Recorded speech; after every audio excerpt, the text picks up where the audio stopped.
अस्सलाम वालेकुम मेरे क्लास, क्या हाल है बेटा, कैसे हैं, तबीयत कैसी है, ठीक है। अच्छा, hope you all are fine. Chapter number 12 हमने कंप्लीट कर लिया है। एक चीज़ मैंने कही हुई है कि भाई प्रॉब्लम्स उसकी आप खुद देखें, फार्मूलाज की एक लिस्ट बना के आपको दी थी और आई एक्सपेक्ट कि उसकी प्रॉब्लम्स जो है वो आप लोग अटैम्प्ट करें। जो चीज़ समझ में ना आए वो मुझसे पूछें, खुद से अटैम्प्ट करें, कोशिश करें और 5 ईयर में से प्रॉब्लम्स को सिलेक्ट कर लें कि कौन कौन सी प्रॉब्लम्स आ रही हैं, रिपीट हो रही हैं, उनके एक डेटा शीट बना लें, ठीक है। चैप्टर नंबर 13 में हमने लास्ट टाइम डिस्कशन चल रही थी, तो चैप्टर नंबर 13 में हमने स्टार्ट किया था विथ वोल्टेज कि भाई कंडक्टर की सरफेस पर वोल्टेज अप्लाई करने से पहले क्या हो रहा होता है, फ्री इलेक्ट्रॉन्स कैसे मूव कर रहे होते हैं और वोल्टेज अप्लाई करने के बाद क्या होता है। तो पहला स्टेप ये है कि जब हम वोल्टेज अप्लाई करते हैं तो वोल्टेज की वजह से दो चीज़ें हम देते हैं। एक तो कंडक्टर के एंड पे इलेक्ट्रिक फील्ड इस्टेब्लिश करवाते हैं और एक उन इलेक्ट्रॉन्स को जो कि ऑलरेडी मोशन में होते हैं उनको एक्स्ट्रा एनर्जी दे के अलाइन करवाने की कोशिश करते हैं। यही बताया था ना कि भाई एक्स्ट्रा एनर्जी देंगे तो उससे वो अलाइन हो जाएंगे। अब दो मैकेनिज़म्स हैं कि जब इलेक्ट्रिक फील्ड जो इस्टेब्लिश हो रही है अक्रॉस द कंडक्टर, उसमें पॉजिटिव अपनी जगह पर है, नेगेटिव अपनी जगह पर है, तो इलेक्ट्रॉन्स का जो मोशन होगा वो सीधा सीधा होगा, बिल्कुल फ्रॉम हाई पोटेंशियल से लो पोटेंशियल या फिर लो पोटेंशियल से हाई पोटेंशियल। और अगर हम इस पोल को जो कि हमने इस्टेब्लिश किया है चेंज करवाते हैं, लाइक प्लस को माइनस की जगह पे ले आते हैं तो माइनस को प्लस की जगह पे ले आते हैं, तब इलेक्ट्रॉन्स जब अलाइन होंगे तो वो रेंगलिंग करते हुए मूव करेंगे, क्योंकि टर्मिनल्स फिक्स नहीं होंगे तो कभी इधर कभी इधर कभी इधर कभी उधर रेंगलिंग होगी।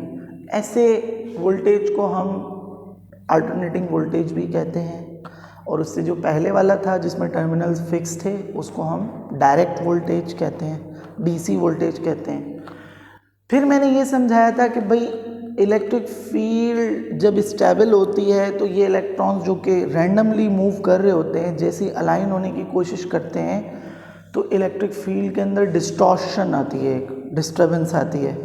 उस डिस्टर्बेंस को हम कहते हैं करंट। तो करंट की भी दो टाइप्स हैं, एक होता है डायरेक्ट करंट, एक होता है अल्टरनेटिंग करंट, राइट। क्या होता है डायरेक्ट करंट और अल्टरनेटिंग करंट। डायरेक्ट करंट वो करंट है जो कि डायरेक्ट वोल्टेज की वजह से आया, जिसमें डिस्टॉर्शन ऑफ द फील्ड जो है वो डीसी वोल्टेज पर है। अल्टरनेटिंग करंट वो करंट है जिसमें जो डिस्टॉर्शन ऑफ द फील्ड है वो अल्टरनेटिंग वोल्टेज की वजह से आ रही है, क्योंकि टर्मिनल्स मुसलसल चेंज हो रहे हैं। अगर मैं ये दो सॉकेट लूँ तो इसमें एक प्लस और एक माइनस मार्क करूं तो ये प्लस माइनस मुसलसल अपनी जगह चेंज करेंगे। बैटरी में ऐसा नहीं होगा, बैटरी में जो प्लस है वो प्लस है, जो माइनस है वो माइनस है। तो वो डीसी की मिसाल है और ये एसी की मिसाल है, ठीक है। तो आज हम करंट के ऊपर तफसीली बात करेंगे कि करंट होता क्या है, उसकी टाइप्स कितनी हैं, उसमें से एमसीक्यूज क्या बनते हैं, फिर रेजिस्टेंस क्या होती है, ओम्स लॉ क्या होता है और करंट और रेजिस्टेंस के बीच में क्या ताल्लुक है, ठीक है, सही है। तो चैप्टर नंबर 13 में आज हम डिस्कशन कर रहे हैं इलेक्ट्रिक करंट। आमतौर पर इलेक्ट्रिक करंट के बारे में ये कहा जाता है, लिखें, आमतौर पर इलेक्ट्रिक करंट के बारे में ये कहा जाता है कि this is flow of charges. Flow of charges को अज्यूम करने के लिए एक बहुत अच्छी एग्जाम्पल पानी है। कौन है? पानी है।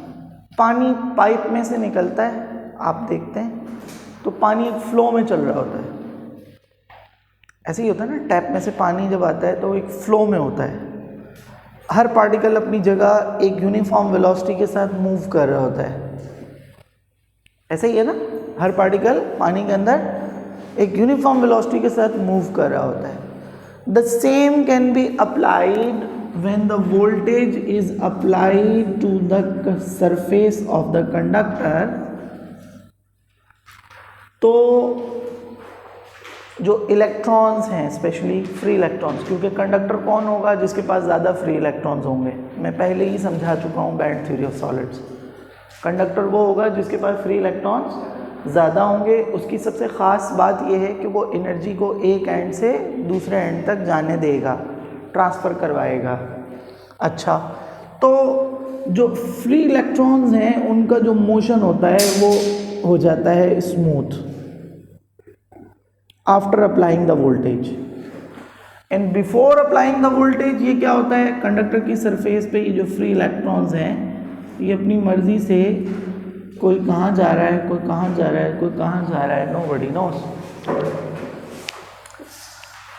तो फ्लो ऑफ चार्जेस माना जाता है इलेक्ट्रिक करंट। इस लिहाज से अगर हम ये कहें कि electric current flow of charges है, तो इलेक्ट्रिक करंट की दो टाइप्स बनती हैं। सबसे पहला एमसीक्यू, इलेक्ट्रिक करंट की दो टाइप्स बनती हैं bye means of flow of charges. भाई कॉमन सेंस कह रहा है कि या तो नेगेटिव चार्जेस फ्लो करेंगे या फिर पॉजिटिव चार्जेस फ्लो करेंगे। अच्छा, नॉर्मली कंडक्टर की सरफेस पे पॉजिटिव चार्जेस पॉजिटिव आयंस होते हैं, प्रोटॉन्स तो नहीं होते ना। कौन होते हैं? पॉजिटिव आयंस होते हैं। कौन होते हैं? आयंस। प्रोटॉन्स नहीं होते। कॉन्सेप्ट को ठीक करें, कॉन्सेप्ट को ठीक करें कि अगर पॉजिटिव चार्ज का मतलब मैं ले रहा हूँ तो पॉजिटिव चार्ज का मतलब प्रोटॉन नहीं है, पॉजिटिव आयन भी हो सकता है।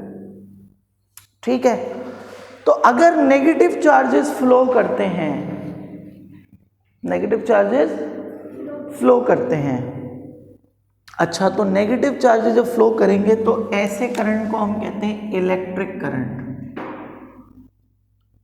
क्या कहते हैं? Electric current.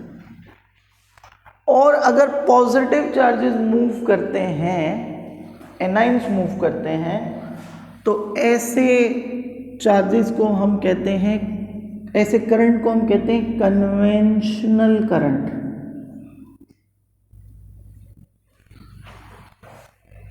क्या कहते हैं?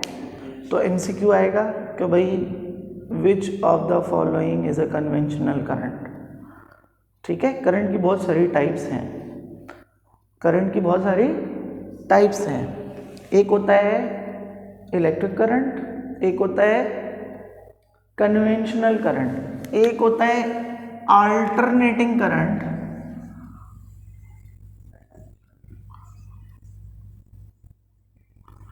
एक होता है डायरेक्ट करंट। इसके अलावा भी एक और होता है, उसको हम कहते हैं एडी करंट। मैं चाह रहा हूं कि सारी चीजें एक ही दफा बता दूं। एडी करंट, सही है? यहां तक समझ में आ रहा है? अल्टरनेटिंग करंट कौन सा करंट है? अल्टरनेटिंग करंट वो करंट है जिसमें फ्लो ऑफ चार्जेस तो होगा, चाहे नेगेटिव हो या पॉजिटिव हो, वो होगा रैंगलिंग सिचुएशन में। फ्लो ऑफ चार्ज होगा रैंगलिंग सिचुएशन में, एग्जैक्ट नहीं होगा कि ये तो हाई से लो की तरफ जा रहे हैं या फिर लो से हाई के। दोबारा मुसलसल चार्जेस अपनी डायरेक्शन को चेंज करेंगे, चाहे वो ये हो या ये हो। तो हम ये कह सकते हैं कि अल्टरनेटिंग करंट के अंदर कन्वेंशनल करंट भी हो सकता है, इलेक्ट्रिक करंट भी हो सकता है। अल्टरनेटिंग करंट के अंदर कन्वेंशनल भी हो सकता है करंट, और कौन सा हो सकता है? इलेक्ट्रिक भी हो सकता है। क्यों? क्योंकि अल्टरनेटिंग करंट जो है वो बता रहा होगा कि भाई आपका मोशन ऑफ द चार्ज कैसा है कंडक्टर की सरफेस पे। अल्टरनेटिंग करंट क्या बताता है? ये वाली साइड क्या बता रही है? ये वाली साइड बता रही है मोशन ऑफ द चार्ज कैसा है कंडक्टर की सरफेस पे, ये वाली साइड बता रही है कौन सा चार्ज मूव कर रहा है। समझ में आ गया? क्लियर है? अच्छा, अब डीसी में क्या होगा, डायरेक्ट करंट में क्या होगा? डायरेक्ट करंट में फ्लो ऑफ चार्जेस का जो मोशन है वो स्मूथ होगा, बिल्कुल स्मूथ होगा, या तो हाई से लो या फिर लो से हाई, रैंगलिंग नहीं होगी, बिल्कुल स्मूथ होगा। क्या होगा? स्मूथ होगा। अब चाहे वो नेगेटिव चार्जेस के पास हो या पॉजिटिव चार्जेस के पास। तो मेन जो टाइप्स हैं वो ये हैं जो कि मोशन की टाइप बता रही हैं कि मोशन कैसा है। मोशन स्मूथ है तो डायरेक्ट, मोशन रैंगलिंग है तो एसी। फिर उसमें चार्ज कौन सा है जो कि फील्ड को डिस्टॉर्ट करवा रहा है? नेगेटिव चार्ज है तो इलेक्ट्रिक करंट हो जाएगा, अगर पॉजिटिव चार्ज है तो कन्वेंशनल करंट हो जाएगा। इसके अलावा एक और भी होता है, आपने कभी देखा होगा कि तारों में से कभी कभी स्पार्क्स निकलते हैं। क्या निकलते हैं? स्पार्क्स। ये ऐसे कि जैसे किसी पानी के पाइप में से पानी सही आ रहा हो, कुछ एक आध रे इधर उधर हो जाए, कोई एक आध बीम इधर उधर हो जाए, ऐसा होता है ना पानी के नलके में, ऐसा होता है। नॉर्मली फ्लो सही आ रहा है, फिर बीच में पानी थोड़ा सा अब्रप्ट हो गया, वो जो लीकेज हुई है फ्लो में, फ्लो के अंदर जो प्रॉब्लम हुआ है, फ्लो स्मूथ भी नहीं है, रैंगलिंग भी नहीं है, उसको कहते हैं एडी करंट। बेसिकली ये लीकेज करंट कहलाता है, लीकेज करंट। यहां तक समझ में आ गया? हाँ। अच्छा, अब करंट जब होगा तो क्या होगा? फ्लो चार्जेस होगा। लेकिन एक्चुअल में क्या हो रहा होता है, मैंने पहले भी बताया था, एक्चुअल में क्या होता है? Distortion of electric field. क्या हो रहा होता है? फील्ड। अच्छा, इस पॉइंट पे कि electric current distortion of electric field है, 1992 में नोबेल प्राइज मिला था एक साइंटिस्ट को जिनका नाम है जॉर्ज शार्पेक। उन्होंने एक डिटेक्टर बनाया था, फोटोन डिटेक्टर, जो कि लाइट के पार्टिकल्स को डिटेक्ट करता था। तो उसके अंदर मल्टीपल वायर्स थी और उन वायर के अंदर उन्होंने इलेक्ट्रिक फील्ड इस्टेब्लिश की। तो फोटोन जैसे ही आया, उसने किसी कंडक्टर की सरफेस से इलेक्ट्रॉन को नॉकआउट किया। इलेक्ट्रॉन को नॉकआउट करने के बाद जो है वो इलेक्ट्रॉन उस फील्ड के तरफ माइल हुआ और उसने फील्ड को डिस्टर्ब किया और उससे सिग्नल मिले। तो पता चल जाता था कि भाई लाइट की डिटेक्शन हो रही है। लाइट को डिटेक्ट करने का एक डिटेक्टर बनाया उन्होंने, वो मेरी फील्ड है बेसिकली। पार्टिकल फिजिक्स में फोटोन डिटेक्टर्स जो है, मैं उन्हीं की फील्ड पे ही काम कर रहा हूँ, MWPC। तो ये मैं इसलिए बता रहा हूँ क्योंकि कोई ये ना कहे कि भाई डिस्टॉर्शन ऑफ इलेक्ट्रिक फील्ड नहीं होती है। इस डिस्टॉर्शन ऑफ इलेक्ट्रिक फील्ड को प्रूव करने की वजह से ही 1992 में उनको नोबेल प्राइज़ दिया गया था, जॉर्ज शार्पेक को, जो कि मेरे एक तरह से दादा साइंटिस्ट कहलाते हैं, मेरे यानी मेरे सुपरवाइज़र के सुपरवाइज़र। ठीक है, तो जो मेरे सुपरवाइज़र हैं वो इनके स्टूडेंट हैं, नोबेल प्राइज़ विनर के स्टूडेंट हैं, और उनके जो सुपरवाइज़र थे वो ये थे। तो मेरे दादा हुए, एक तरह से दादा साइंटिस्ट हुए। ठीक है, वो हमारे फिज़िक्स में भी पीर होते हैं ना, तो ये दादा पीर साहब हो गए फिज़िक्स के। तो ये बताने का मतलब क्या है कि कॉन्सेप्ट जहन में रहे कि भाई कंडक्टर की सरफेस पे फ्री इलेक्ट्रॉन्स मोशन में हैं, लेकिन फील्ड डिस्टर्ब नहीं हो रही क्योंकि फील्ड बैलेंस है। जब आप उस रश को अलाइन करने की कोशिश करेंगे तब फील्ड डिस्टर्ब होगी। फील्ड डिस्टर्ब होगी तो या तो फील्ड डिस्टर्ब हो रही होगी स्मूथली या फिर फील्ड डिस्टर्ब हो रही होगी मुसलसल। समझ में आ गया? यहाँ तक समझ में आ गया? करंट के कुछ इफ़ेक्ट्स हैं इफेक्ट्स ऑफ करंट कहलाते हैं वो। यानी करंट जब होगा तो क्या होगा, किसी चीज़ में करंट होगा तो क्या होगा। सबसे पहला इफेक्ट है कि किसी चीज़ में अगर करंट होगा, क्या होगा, करंट होगा तो वो हीट होगी, इसको कहते हैं हीटिंग इफेक्ट। भाई इस्त्री कैसे गर्म हो रही है,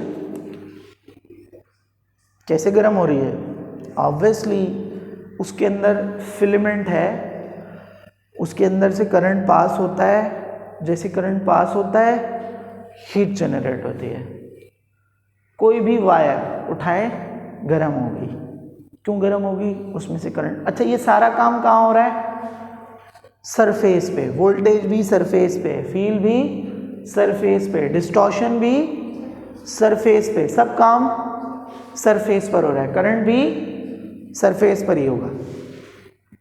दूसरा इफेक्ट क्या होता है भाई, इलेक्ट्रिक बॉयलर्स का नाम सुना है आजकल सर्दियों में, पानी के अंदर रखो, बाल्टी के अंदर रखो, पानी को गर्म कर देगा, तो कौन सी एनर्जी किस एनर्जी में कन्वर्ट हो रही है, इलेक्ट्रिकल एनर्जी थर्मल एनर्जी में कन्वर्ट हो रही है, ऐसे ही हो रहा है ना। तो करंट की वजह से सबसे पहला इफेक्ट कौन सा है, हीटिंग। इसका मतलब करंट का कुछ ना कुछ ताल्लुक है टेम्परेचर के साथ या थर्मल एनर्जी के साथ। दूसरा करंट का इफेक्ट है केमिकल। केमिकल क्या है भाई, करंट किसी चीज में से पास हो, उसकी केमिस्ट्री के साथ छेड़छाड़ कर दे। कैसे, ये जो ट्यूबलाइट है, ये जो ट्यूबलाइट है, इस ट्यूबलाइट के अंदर क्या मौजूद है, गैस, सिर्फ गैस मौजूद है, उसके दोनों एंड्स के आगे क्या है, वोल्टेज, वोल्टेज है। अब क्या हो रहा है, वोल्टेज आपने दो एंड्स पे दिया, गैस के मॉलिक्यूल्स एनाइंस एंड केटाइंस की फॉर्म में आए, एक्साइट हुए, एक्साइट होने के बाद डी एक्साइट हुए, लाइट इमिट आउट कर दी।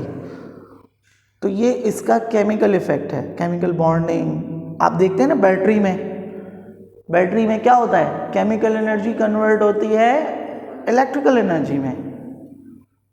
एसिड इन बेसिक रिएक्शंस ऐसे ही होते हैं ना। तो केमिस्ट्री में इसका बहुत बड़ा हाथ है, केमिकल रिएक्शंस को परफॉर्म करवाने में भी इसका बहुत बड़ा हाथ है। तो करंट की वजह से केमिस्ट्री में भी फर्क पड़ सकता है, इसको हम केमिकल इफेक्ट कहते हैं। करंट की वजह से एक चीज और जनरेट होती है और वो है खास,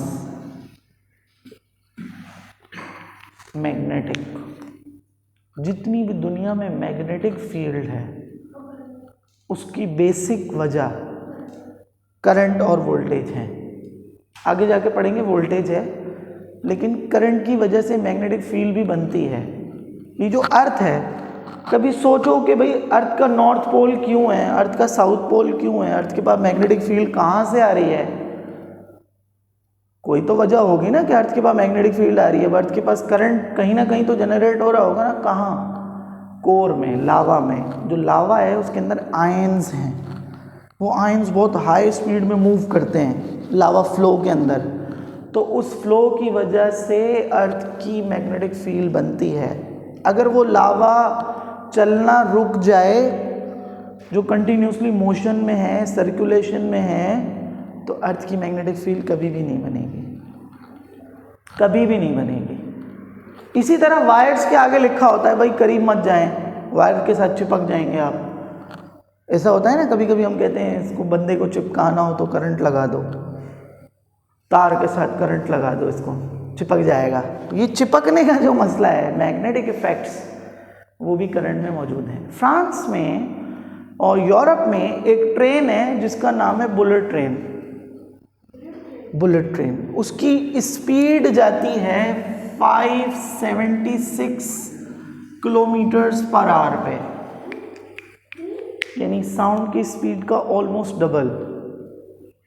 बुलेट ट्रेन कहते हैं इसको। ये जब किसी जगह से गुजरती है तो शॉक वेव जनरेट करती है, सोनिक बूम जनरेट करती है। ये कुछ भी नहीं, पता ही नहीं चलता, उनको पता ही नहीं चलता कि आप 500 की स्पीड पर हैं। क्यों? क्योंकि ट्रेन के जो ट्रैक्स हैं उनके अंदर करंट चलता है, तो जैसे करंट चलता है तो वो मैग्नेटिक फील्ड डेवलप होती है और ट्रेन हवा में उड़ने लग जाती है, इसको कहते हैं magnetic levitating. Go and search on the Google, go and search on the Google how a bullet train works, या यूट्यूब पे सर्च करें how a bullet train works. तो उसका बेसिकली करंट की वजह से मैग्नेटिक इफेक्ट जनरेट होता है। यहाँ तक समझ में आ गया? एक और कॉन्सेप्ट है, वो कॉन्सेप्ट क्या है, मैं इतनी बहस इतनी डिटेल में क्यों जा रहा हूँ, मैं चाहूँ तो इसको स्किप करके आगे चला जाऊँ, लेकिन मैं ये चाह रहा हूँ कि भाई इंटर क्लास है, अभी आगे इंजीनियरिंग यूनिवर्सिटीज़ में जाना है तो बेस क्लियर हो, ठीक है। एक चीज़ और है, अब मैं कह रहा हूँ कि भाई यहाँ से इलेक्ट्रॉन्स को मैंने वोल्टेज दिया, वो पहले भी मूव कर रहे थे, लेकिन जब मैंने वोल्टेज दिया तो अब वो अलाइन होके मूव करने लग गए। रास्ते में कोई ना कोई तो ऐसा होगा ना जिससे वो टकराएंगे, या कोई तो ऐसा होगा जो एटम उनके सामने आ जाएगा। भाई पहले तो वो अपनी मर्जी से मूव कर रहे थे, अब ज़बरदस्ती मूव कर रहे हैं from one point two another point in a conductor, तो कोई तो ऐसा होगा ना जो सामने आ जाएगा। अगर मैं आपसे कहूँ कि भाई आप सीधा सीधा दौड़े हैं, हाउ दिस इज, आप कहोगे this is easy, this is easy. अब अगर मैं कहता हूँ नहीं, इसके सामने मैंने रुकावटें लगा दी हैं, अब जाओ, आप कहोगे मेरी एनर्जी आप थोड़ी बहुत वेस्ट करवा रहे हैं। तो जितना ज़्यादा आपके सामने रुकावटें होंगी उतनी ज़्यादा एनर्जी आपकी वेस्ट होगी। तो अगर करंट मौजूद है तो इस करंट को अपोज करने के लिए नेचुरली कुछ ना कुछ होना चाहिए। भाई नेचर के अगेंस्ट काम किया है ना आपने, नेचुरली तो ये फ्री इलेक्ट्रॉन नहीं चाहते कि इस हालत में आए, आपने ज़बरदस्ती एनर्जी दे के उनको अलाइन करवाया है ना, तो इनर्शिया एक्टिवेट हो जाएगा। इनर्शिया क्या कहता है? इनर्शिया कहता है जो चीज़ जैसी है वो उसी हालत में रहना पसंद करती है, छेड़छाड़ पसंद नहीं करती कोई भी चीज़, अल्लाह ताला के रूल्स के मुताबिक कि जैसा उसने बनाया है चीज़ें वैसा ही रहना पसंद करती हैं। तो फ्री इलेक्ट्रॉन्स अपनी मर्ज़ी से घूम रहे थे, हमने उनको वोल्टेज दे दिया, वोल्टेज उनको ज़बरदस्ती अलाइन करवाने की कोशिश कर रहा है, ठीक है। तो कोई चीज़ क्या होगी? अपोज करेगी, रेजिस्ट करेगी। वो जो चीज़ अपोज करती है किसको? करंट को, वो क्या करेगी? वो करंट को अपोज करेगी। बेसिकली फ्लो ऑफ चार्ज को क्या करेगी? अपोज करेगी। फ्लो ऑफ चार्ज करवाने नहीं देगी, बल्कि फ्लो ऑफ चार्ज को रोकने की कोशिश करेगी। उस चीज़ को कहते हैं रेजिस्टेंस। ये भी इफेक्ट है, वो भी इफेक्ट है। भाई करंट कब प्रोड्यूस होगा? जब वोल्टेज देंगे, जब वोल्टेज देंगे। वोल्टेज देने की वजह से क्या प्रोड्यूस हुआ? Current, flow. तो इस फ्लो को अपोज करने के लिए भी ऑटोमेटिकली एक ना एक फिनोमेना जनरेट हो गया, उसको कहते हैं रेजिस्टेंस, या resistance of the conductor, resistance of the conductor. समझ में आ गया?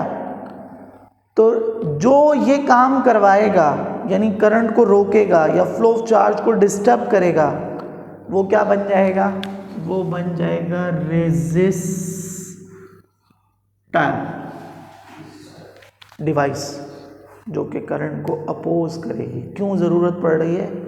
ताकि करंट को कंट्रोल किया जा सके। बगैर रेजिस्टर के कोई सर्किट कंप्लीट नहीं होता, कोई भी नहीं। इवन जो आम तारे हैं, आम तार जो भी है, उसके अंदर भी रेजिस्टेंस मौजूद होती है। यहां तक समझ में आ गया? रेजिस्टेंस जितनी ज़्यादा होगी, कंडक्टिविटी उतनी कम होगी। और एक जुमला लिखो इसको रूल्स में, every conductor itself is a resistor. Every conductor every conductor itself is a what? Resistor. हर कंडक्टर के अंदर रेजिस्टेंस का फिनोमेना होगा। यहाँ तक समझ में आ गया? समझ में आ गया? ठीक है। तो नेक्स्ट लेक्चर में हम डिस्कस करेंगे कि भाई रेजिस्टेंस किन किन फैक्टर्स पे डिपेंड करती है और ओम्स लॉ और ये तीनों वेरिएबल्स को कैसे कनेक्ट करता है, वोल्टेज, करंट और रेजिस्टेंस। ठीक है। अल्लाह हाफ़िज़।